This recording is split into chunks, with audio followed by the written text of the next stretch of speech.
I just finished reading the book Life, Death, and Doughnuts, written by Karin Kasdin, and now I have the pleasure of sitting with Karin to discuss her latest book. Unlike Karin's previous books, Life, Death, and Doughnuts is fiction. Karin, what was your inspiration for writing this book? Well, there were numerous reasons. The first of which is that my mother-in-law was a member of a gourmet club for 50 years. 4 couples that she had met as a young woman of 21. They alternated hosting dinner parties at their homes. Over the course of the 50 years, one by one, the husbands passed away. And the group dynamics changed. New men were brought in, some welcomed with open arms, some summarily rejected. And it was interesting to me, this whole dynamic of women's friendships.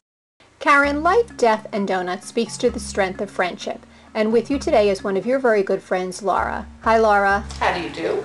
Laura, you of course have read the book. Would you mind sharing your thoughts about it? I have many thoughts on the book.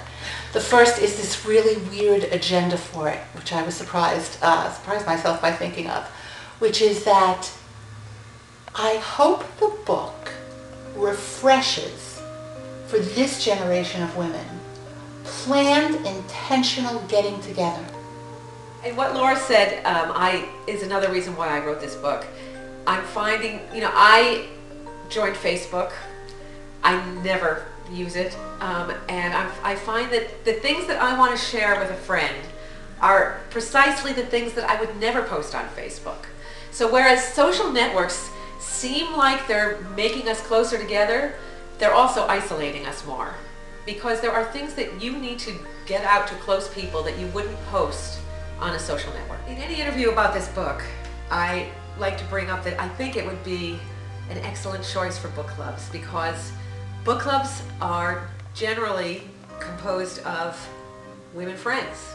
So for a group of women friends to be reading a book about women friends, I think is a natural. Too cool. Too cool. And the processes and games one can play at a book club with this book, including launching off points like, who do you identify most? Is your mother or your grandmother like this? Who do you see in this character? Who would you most like to become if you're not them? How do you see each other? Women friends going, you are so Ellie. Right. And how do you deal with loss? What if we lost our husbands? How would we give each other support? I take the women through World War II, Watergate, the resignation of a president, Vietnam,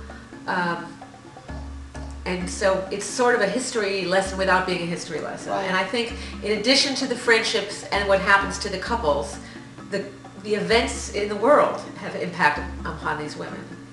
One is never bored, and one is never stuck in one mode.